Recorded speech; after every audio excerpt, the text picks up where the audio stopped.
To save her brother's life, she marries a ruthless millionaire, but what he does that night shocks her. Hello, everyone. Before we begin today's story, I have a small favor to ask. Please hit subscribe and turn on the notification bell so you never miss our channel's new videos. It is quick, free, and the best way to support us in bringing you more dramatic stories. Your support truly means the world to us. Where are you watching from? Drop your city or country in the comments below. Thank you very much. Now, let us return to our main character. To save her brother's life, she marries a ruthless millionaire, but what he does that night shocks her. The rain had been falling for hours, washing the streets of downtown Los Angeles into mirrors of light. Inside a cramped apartment above a small bakery, Mia Thompson sat at the edge of her couch, her phone pressed to her ear, her knuckles white. "Please, he is only 20. I will get the money. Just give me 2 more days." Her voice cracked. The line went dead. On the coffee table lay a hospital invoice, $70,000. Her younger brother, Luke, was in critical condition after a car accident caused by a man fleeing a loan shark. The same people were now threatening her. When headlights flashed through the rain-streaked window, Mia flinched. A black car stopped outside, sleek, silent, expensive. A man in a dark suit stepped out, holding an umbrella that did nothing to soften his presence. He moved like the world belonged to him, and maybe it did. Moments later, a knock echoed through her door. She opened it to see Ethan Vale, the infamous financial tycoon whose face filled magazine covers and business channels. His gray eyes swept over her modest apartment before landing on her tear-streaked face. "Mia Thompson?" His voice was low, controlled. "You have something that belongs to me." Her throat tightened. I do not understand." He held out a folder. Inside were photographs, her brother, the wrecked car, the hospital bed, then a single page, printed and stamped with his company's seal. "Your brother's accident involved my company's delivery truck. Legally, I owe you nothing," Ethan said, his tone clipped and cold. "But I am offering you a deal." "What kind of deal?" she whispered. He slid the paper across the table. "A marriage contract. 6 months. You will act as my wife for public appearances. In return, I will clear every debt under your name and pay your brother's medical expenses in full." Mia stared at him, stunned. "You cannot be serious. Why me?" "Because you have nothing to lose," he replied without hesitation. "And I have everything to protect." Thunder rolled outside. The clock on the wall ticked louder than her heartbeat. The rain pressed against the windows like 1,000 whispers urging her to decide. She looked at the folder again, the photo of Luke unconscious, the tubes, the monitor showing his fragile pulse. Her stomach twisted. "What happens when the 6 months end?" she asked quietly. "You walk away. With your debts paid, your brother alive, and your life back," Ethan said. Then his expression softened only slightly. "All I ask is that you follow my rules." Mia's lips trembled. "And what if I refuse?" He leaned closer, his gaze unwavering. "Then I withdraw my offer, and the people your brother owes will not wait." The silence stretched until the hum of the refrigerator became deafening. Mia's eyes burned. She took the pen from his hand. "Where do I sign?" Ethan watched her signature curl across the page like surrender. When she was done, he stood, closing the folder with precision. "Our wedding is in 3 days," he said flatly. "My driver will pick you up at 8 in the morning." He turned to leave, pausing at the door. "And one more thing, Miss Thompson. Do not fall in love. This is business, not fantasy." When the door shut behind him, the echo filled the apartment like thunder trapped inside. Mia sank to the floor, clutching the folder to her chest as the rain outside turned into a storm. That night, as the city lights flickered through the window, she whispered to herself, "You wanted to save him, Mia, so you signed your life away." Outside, the black car waited at the curb, its taillights glowing red through the downpour like 2 cold eyes watching her fate begin. 3 days later, the sky was the same shade of gray that had followed her since that night. The rain had stopped, but the air still smelled like metal and asphalt. Mia stood in front of a mirror inside a small bridal boutique, staring at the stranger reflected back at her. The simple white dress fit perfectly, but she felt like a ghost inside it. The woman adjusting the veil smiled politely. "You look beautiful, Miss Thompson." Mia managed a nod, her hands trembling slightly. The words did not reach her heart. She had not slept in days, spending every night by Luke's hospital bed. He was still unconscious, but the doctors said his condition was improving. Ethan had paid the medical bills within hours of her signature. It should have been a relief, but the price sat heavy on her chest. When the car arrived to take her to the courthouse, she hesitated at the door. Ethan stepped out wearing a dark suit, his tie perfectly knotted, his expression unreadable. He glanced at her briefly. "You are on time." "Good." The ceremony took less than 10 minutes, 2 signatures, a nod from the judge, and it was done. No flowers, no vows, no family, only the echo of their footsteps as they left the empty room. Ethan handed her a plain silver ring. "For appearances," he said. "Wear it when we are in public." Outside, the wind caught her veil and almost lifted it away. She held it close as they stepped into the limousine. Ethan sat beside her, scrolling through his phone, completely detached. The silence between them felt heavier than the gray sky above. As the car passed the hospital, Mia pressed her palm to the glass. "Can we stop for a moment? I want to see my brother." Ethan did not look up. "He is receiving the best care money can buy. There is nothing more you can do tonight." Her throat tightened, but she said nothing. The limousine turned onto a long, private road lined with oak trees that led to an estate larger than any building she had ever entered. The mansion stood like a museum, tall marble columns, polished stone steps, and windows glowing gold in the dusk. When they entered, a housekeeper greeted them with a bow.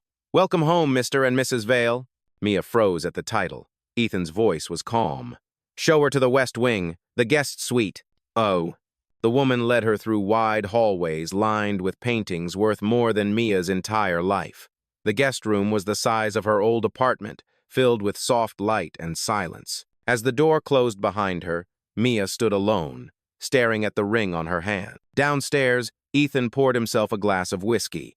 Through the tall windows, he could see her silhouette in the upper hallway, a thin figure against the glow of the chandelier. For a brief second, something in his chest shifted, but he quickly pushed it away. Dinner that evening was quiet. The table was long enough for 12, yet only 2 plates were set. Mia barely touched her food. Ethan spoke about schedules, interviews, and public appearances, as if this were nothing more than a business merger. When she finally asked, "Why me?" he paused, his fork midair. "Because you said yes," he replied simply. Then he rose from the table and left her sitting in silence. Later that night, Mia stood on the balcony outside her room.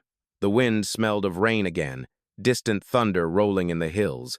She looked down at the silver ring, its surface catching the faint light. Somewhere inside this mansion, her husband, the man who owned everything, was as unreachable as the moon above her. She whispered into the night, 6 months. Just 6 months, and this will all be over. But deep inside, she felt the uneasy truth: some storms do not end when the rain stops. They only move inside you. The following morning, sunlight spilled through the tall windows of the West Wing, touching every polished surface in soft gold. Mia opened her eyes slowly, disoriented for a moment by the unfamiliar ceiling. It took a few seconds to remember where she was: the mansion, the contract, the ring on her hand. A soft knock came at the door. A maid entered with a tray of breakfast, so perfectly arranged that it looked like a magazine photo. "Good morning, Mrs. Vale," the maid said politely. "Mr. Vale asked me to remind you that the lawyer will arrive at 10 to go over the household terms." Mia nodded faintly. "Thank you." She could barely bring herself to eat. Every detail around her: fresh flowers, marble floors, designer curtains felt like they belonged to someone else's life. At 10 sharp, Ethan appeared with a tall man in a gray suit who carried a folder. "This is Mr. Holden, my legal advisor," Ethan said. His tone was strictly professional. "He will explain your obligations as Mrs. Vale." Mia sat stiffly on the edge of the sofa as the lawyer listed the rules one by one. Rule 1. Appear with Mr. Vale at all official events. Rule 2. No interviews or personal statements to the press. Rule 3. Maintain the image of a harmonious marriage at all times. Rule 4. No access to Mr. Vale's private office or business affairs. Rule 5. Any violation will terminate the agreement immediately. When he finished, Ethan handed her a pen. "Sign at the bottom." Her fingers trembled as she did. "You really thought of everything, did you not?" she said quietly. Ethan met her gaze, expression unreadable. "I do not make mistakes." After the meeting, she wandered through the mansion, exploring corridors that seemed to stretch forever. She passed portraits of powerful-looking men and women, generations of veils, staring down at her with cold, painted eyes. In the library, sunlight caught dust motes in the air, making them shimmer like tiny ghosts. She ran her hand along the spines of books she would never have time to read. For the first time, she felt the weight of what she had signed away, not just her freedom, but her sense of self. That evening, Ethan found her in the garden, standing beside the fountain. He studied her quietly for a moment before speaking. "The press dinner is tomorrow night. My assistant will help you prepare." Mia turned toward him. "I am not your doll, Ethan." His jaw tightened. "You are my wife, at least in public. That is what you agreed to." The words stung more than she wanted to admit. She took a deep breath. "I agreed to save my brother, not to lose my dignity."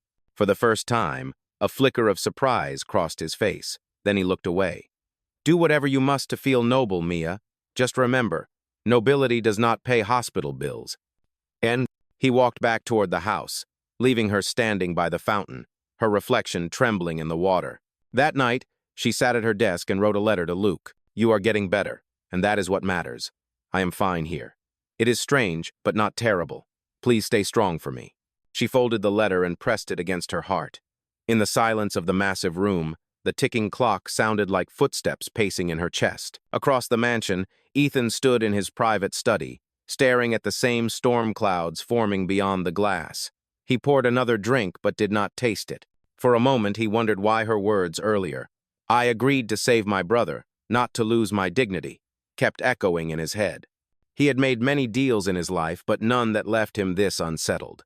And somewhere deep inside, though he would never admit it, Ethan Vale began to realize that this contract might not go as he planned. The next evening came faster than Mia expected. By 5 o'clock, the mansion was alive with motion. Stylists and assistants rushed through the hallways, arms full of gowns and makeup cases. She stood in front of a mirror once again, the same way she had before her wedding, but tonight felt different. Ethan's assistant, a poised woman named Claire, adjusted the straps of a sleek black evening dress. "Mr. Vale prefers a classic look," she said. "Minimal jewelry, hair up. The dinner tonight is at the Regal Hotel downtown. Press and investors will be there." Mia nodded, forcing a calm she did not feel. When Claire left the room, she exhaled slowly, studying the woman in the mirror. For the first time, she saw not a frightened girl, but someone determined to survive whatever this world demanded. Downstairs, Ethan waited in a tailored suit, his expression unreadable as always. When he saw her descend the staircase, his hand paused at his cufflink. His eyes softened for the briefest second before he masked it with his usual coolness. "You look appropriate," he said. Mia gave a small smile that did not reach her eyes. "Thank you. You look appropriately wealthy." A corner of his mouth lifted despite himself. "Let us go." The ride to the hotel was silent except for the hum of the car. Outside, Los Angeles shimmered in evening light.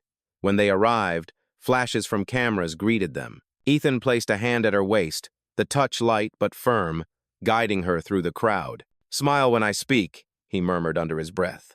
"And remember, these people are not your friends." Inside the grand ballroom, chandeliers glowed like stars. Waiters moved with precision, and the air smelled of champagne and ambition. Ethan greeted board members and reporters with practiced ease. Mia followed, nodding politely, repeating the same few sentences she had been coached to say. Everything went smoothly until a woman approached a striking brunette in a red gown, her confidence sharp as glass. "Ethan," she purred, "you did not tell me you had remarried." Ethan's posture stiffened. "Vivian." His voice dropped to a cooler tone. "This is my wife, Mia." Vivian's smile did not waver. "How quick. I suppose some contracts move faster than others." Her gaze flicked over Mia like a blade. "Tell me, dear, how does it feel to marry a man who never smiles?" The surrounding guests laughed politely. Mia felt heat rise in her chest, but she steadied her voice. "It feels like a challenge," she said calmly. "And challenges make life interesting, do they not?" A ripple of surprise moved through the group. Even Ethan's eyes met hers with something close to admiration. Vivian's smile faltered for the first time. When the evening ended, Ethan escorted Mia to the car without a word. The city lights blurred past as they drove in silence. Halfway home, he finally spoke. You handled yourself well tonight. She looked out the window. I did not do it for you. No, he said quietly. You did it for yourself, and that is exactly why it worked. Back at the mansion, he helped her out of the car, something he had not done before. His touch was brief but unexpectedly gentle. Good night, Mia, he said. She hesitated at the doorway. Good night, Ethan. Oh. When she entered her room, her pulse was still unsteady. For the first time since the contract began, she felt something shift between them, something unspoken but undeniable.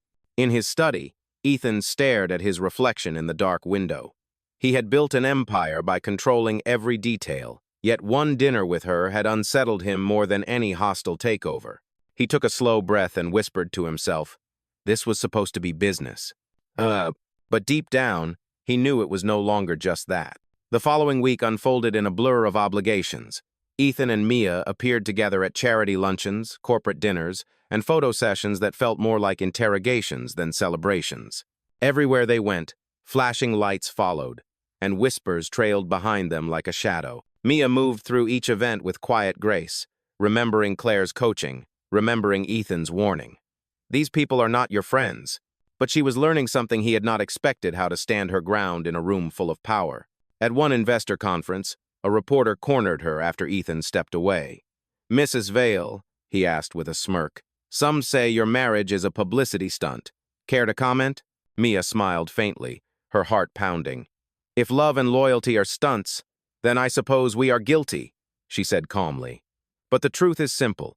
My husband believes in what he builds, and so do I. Oh. The crowd murmured approval. When Ethan returned, he found her surrounded by journalists nodding respectfully. His eyes met hers for a brief second, and though he said nothing, something like pride flashed there. That evening, as their car rolled back toward the mansion, the silence between them felt softer. Ethan finally spoke. You were impressive today. I just told the truth, she replied. His tone lowered. You told it better than I ever could. The next morning, Mia visited Luke at the hospital. The doctor smiled when she arrived. Your brother is awake. Weak, but stable. Relief washed over her like sunlight after rain. She sat beside Luke's bed, holding his hand as his eyes fluttered open. Mia? His voice was barely a whisper. You look different. She smiled through tears. Just tired. You scared me, Luke. Who is paying for all this? He asked. You did not borrow again, did you? Mia hesitated, glancing at the ring on her finger. I found help. I promise everything is fine now. Just focus on getting better. That night, when she returned home, Ethan was waiting in the study. He looked up from his desk. I received a message from the hospital. Your brother is conscious. Yes, she said softly. Thank you for what you did. He closed the file in front of him. Do not thank me. It was part of the deal. I know, she answered. But it still mattered. He studied her. And for the first time, she noticed the exhaustion beneath his perfection, the faint darkness under his eyes, the way his shoulders carried too much weight. Do you ever get tired of pretending? She asked quietly. Ethan's gaze held hers. Every day. The honesty in his voice startled her. For a moment, neither of them spoke. The space between them felt charged, fragile, real. Then, as if remembering himself, he looked away. Dinner will be served soon, he said, his voice returning to its usual control. Mia nodded, but when she left the room, she could still hear the unguarded truth in his earlier words echoing in her mind. Later that night, she stood on the balcony again, watching the city lights blink in the distance. The ring on her finger glimmered faintly under the moonlight. Somewhere below, she heard Ethan playing the piano, soft, hesitant notes that sounded like a man trying to remember something he had lost. Mia closed her eyes and listened. For the first time since this began, she realized she no longer hated the sound of the mansion's silence. It no longer felt like a cage. It felt like the quiet before something new. And though she would not admit it, not even to herself, she knew her heart was beginning to betray the contract she had signed. 2 weeks later, the rhythm of the mansion had changed. The days no longer felt like a transaction. Somewhere between the business dinners and quiet evenings, the distance between Ethan and Mia began to shrink so subtly that neither of them noticed when it started. That night, Ethan returned home late from a meeting. The house was silent except for the soft rain outside. As he passed the music room, he paused. Mia sat at the piano bench, her fingers tracing the keys without pressing them. She turned when she heard him. "I did not know you played," he said. "I do not," she replied, smiling faintly. "But I remember my mother humming this tune. It used to calm me when I was scared." He stepped closer, the scent of rain following him. "Fear never goes away," he said quietly. "You just learn how to walk through it." Mia looked up at him. "You sound like a man who has tried." "I have," he admitted, "more times than I can count." For a long moment, the only sound was the rain against the windows. Then Ethan reached past her and pressed a single note on the piano, a low, steady tone that seemed to vibrate in the air between them. "Tell me," she said softly, "why are you really doing all this? The contract, the image, this whole act." He hesitated, then sank onto the piano bench beside her. "My father built Vale Holdings from nothing. When he died, the board tried to strip me of control. The only way to keep his company intact was to prove stability, a family, a marriage, something respectable. Investors believe what they see. So I am your proof of stability," Mia said. "You were," Ethan replied. "Now I am not so sure." She turned toward him, startled. His face was unreadable, but his voice had softened. "You challenge everything I thought I knew about loyalty, about what matters." Her heart thudded painfully. "Ethan," he stood abruptly, as if breaking from a spell. "You should rest. We have another event tomorrow." Then he left, leaving the note on the piano echoing like a secret that refused to fade. The next evening, the event took place on the rooftop of a downtown hotel. The city glittered below like a sea of stars. Cameras flashed, and champagne flowed. Ethan and Mia moved through the crowd as if they belonged to another world. During the speech, a sudden power outage plunged the rooftop into darkness. Guests gasped. Mia felt a hand close around hers. It was Ethan. "Stay close," he said. His voice, firm and protective, cut through the panic. When the lights returned, he was still holding her hand. Their eyes met. For once, the mask he wore was gone.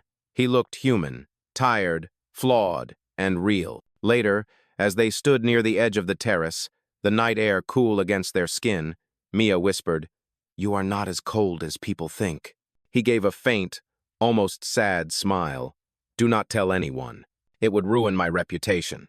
She laughed softly, and for the first time, he joined her. It was a small, genuine sound, and it startled them both. When they returned to the mansion, Ethan walked her to the stairs. "Good night, Mia," he said, his tone low, almost tender. "Good night, Ethan," she replied. But when she reached her room, her pulse still raced. She sat on the edge of her bed, replaying that single, fleeting moment of laughter between them. Somewhere deep inside, something fragile and dangerous had awakened something that had nothing to do with contracts, power, or obligation. And downstairs, alone in his study, Ethan stared at the untouched glass of whiskey on his desk, realizing that the woman he had married to protect his empire might now be the one person capable of breaking down the walls he had spent a lifetime building. The calm that had settled between them did not last long. By the end of the month, the news headlines began to shift. A popular gossip blog published photos of Ethan and Mia leaving the rooftop gala, their joined hands circled in red. The headline read, "Marriage of Convenience or Secret Affair." Ethan's phone buzzed non-stop. He ignored most of the calls, until one name appeared, Vivian. Her voice on the other end was sharp, confident, and cruel. "You look so domestic, Ethan. I almost believed the act. But tell me, how long do you think she will last when the truth comes out?" He hung up without replying, but the unease stayed with him. That evening, the board members at Vale Holdings demanded an emergency meeting. Ethan walked into the glass conference room with his usual composure, yet the air felt heavy. On the screen behind the table, Vivian's leaked article glowed like a wound. "Mr. Vale," one director said coldly, "this public spectacle is damaging our image. Investors are questioning your judgment." Ethan straightened. "The marriage is legitimate. You will see that our quarterly numbers—" "We are not talking about numbers," another interrupted. "We are talking about credibility. This arrangement of yours is starting to look like a stunt." Outside the room, Mia waited in the hallway, hearing fragments through the glass walls. Divorce, reputation, liability. Her stomach twisted. When Ethan emerged, his jaw was tight. "We are leaving," he said shortly. The ride home was silent, tension filling the air like a storm about to break. In the foyer, she finally spoke. "Ethan, tell me what is happening." He poured himself a drink, not meeting her eyes. "The board wants me to dissolve the marriage. They think it is hurting the company." Her voice trembled. "So that is it? After everything, after I stood beside you, this is where it ends?" He turned, anger flashing in his gaze. "Do not pretend this was ever about love, Mia. You signed a contract. You knew the rules." The words cut deeper than he realized. "Yes, I knew the rules," she said quietly, "but I thought maybe you had changed them." For a second, something flickered across his face, regret, or maybe fear, but he said nothing. She stepped back, tears burning behind her eyes. "I will make it easy for you, Ethan. End the contract. Tell them I want it out." "Mia." "No," she interrupted, her voice breaking. "You need to protect your empire, and I need to remember why I ever agreed to this in the first place." She left the room before he could answer, her footsteps echoing through the marble hall like a heartbeat fading away. That night, Ethan sat alone in the study, the contract lying open on the desk. His signature stared back at him like a mirror of his own mistakes. Outside, thunder rolled across the sky. Upstairs, Mia packed a small bag. She slipped the silver ring from her finger and placed it on the bedside table. For a moment, she just looked at it, the symbol of every promise that had blurred into something too real to deny. When dawn came, she was gone. Ethan woke to find her absence in every corner of the house, the untouched breakfast tray, the silent piano, the faint scent of her perfume lingering in the hallway. He picked up the ring, turning it in his hand, the engraving catching the morning light. For the first time, he realized what the contract had truly cost him. Not money, not reputation, something far more difficult to replace, something he might already have lost forever. Days passed, and the mansion that had once felt too big now felt hollow. Ethan tried to lose himself in work, attending meetings, signing papers, giving orders, but every silence carried her voice. Every empty chair reminded him of what he had driven away. The press continued to circle like vultures, feeding on rumors about his failed marriage. Vivian appeared on television, smiling sweetly as she hinted that Mia had been nothing more than a hired face. The board began to whisper about replacing him as CEO. One night, Ethan stood before the tall windows of his study, the city lights glittering in the distance. He had built his empire to be untouchable, but it was crumbling now not because of scandal or stocks, but because of pride. He thought of Mia's last words, "You had changed the rules." He poured another drink and set it down untouched. Then, for the first time in years, Ethan Vale admitted to himself that he had been wrong. The next morning, he called a press conference. The cameras flashed as he stepped onto the stage. His assistant handed him the prepared speech, but he folded it and placed it aside. His voice, when it came, was steady but raw. "I have made many decisions for the sake of this company," he began. "Some of them ruthless, some of them wrong. But one decision I made was not for profit or power, it was for protection. I married Mia Thompson under a contract because I was afraid. Afraid of losing control. Afraid of feeling anything real." Gasps filled the room, but he continued, his gaze unwavering. "That fear cost me the only person who ever stood beside me without wanting anything in return. So today, I am not here to defend my image. I am here to tell the truth. Mia Vale was not a publicity stunt. She was my mistake and my redemption." The broadcast went viral within hours. By evening, every channel replayed his confession. Mia saw it on the small television in her brother's hospital room. Luke turned to her, eyes wide. "He just told the world he loves you." Mia shook her head, her heart twisting. "He told the world he lost me." Later that night, she stepped outside the hospital for air.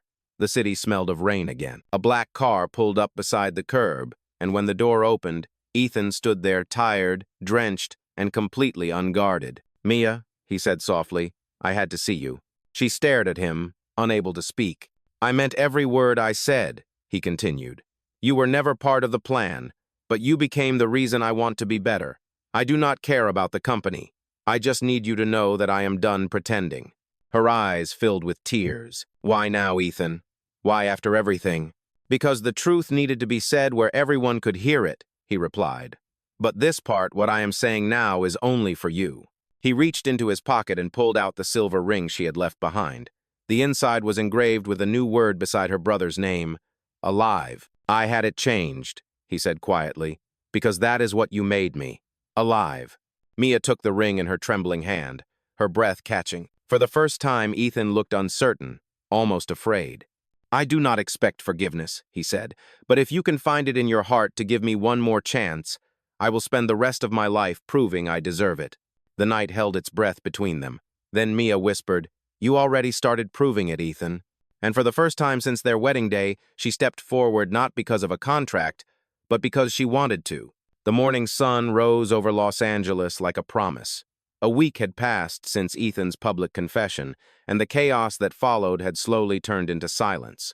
The world had moved on to a new scandal, but for Ethan and Mia, everything had changed forever. Mia walked into the hospital one last time to bring Luke home. His recovery had been slow but steady, and the doctors finally cleared him to leave. As she packed his things, he looked at her with a grin that reminded her of their childhood. So, he said, is the millionaire still chasing you? She rolled her eyes, smiling despite herself. He is not chasing anyone. He is learning how to walk beside someone for a change. Outside, a familiar black car waited by the curb. Ethan stepped out, no longer the guarded man in a designer suit, but someone softer, lighter. He greeted Luke with a firm handshake. You gave your sister quite a scare, he said. Luke laughed. And you gave her a story she will never forget. When they arrived at the mansion, it no longer felt like a monument of power. Fresh flowers filled the entryway, sunlight spilled through open windows, and for the first time, Mia did not feel like an intruder. Ethan walked beside her, not ahead of her. He led her to the garden, where the fountain still glimmered under the morning light. There is something I want to show you, he said. A small easel stood near the roses. On it was a framed document, the marriage contract, burned around the edges and sealed under glass. Below it was a short inscription written in Ethan's hand. The deal that ended, the love that began. Mia turned to him, speechless. I kept the ashes, he said softly, not as a reminder of the mistake, but of how we started over. He reached into his pocket again and pulled out the silver ring. This time, instead of handing it to her, he knelt down. The world seemed to pause around them, the sound of the fountain, the distant hum of the city, even the breeze that moved through the roses. I do not have a contract this time, he said. No terms, no end date, no conditions, only a promise. Marry me again, Mia, for real. Tears filled her eyes as she looked down at him, the man who had once believed he could buy everything and had finally learned what it meant to give.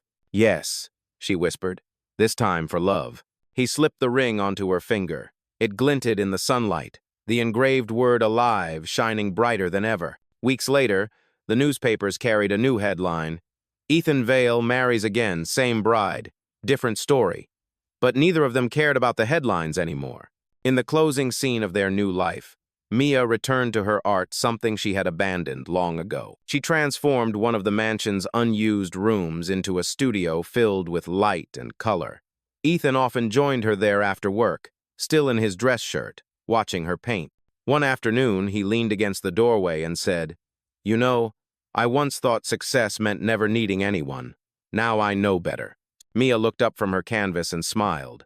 Now you know that needing someone does not make you weak. It makes you human. He crossed the room and wrapped his arms around her. Outside, the sky began to turn gold. The house that had once been cold now felt alive with laughter, warmth, and hope. Mia's voice softened as she looked up at him. We started with a deal, Ethan. But love, real love, is the only promise worth keeping. And as the camera faded on the image of their hands intertwined beneath the sunlight, the voiceover whispered one final line. Some contracts end in signatures, the best ones end in forever.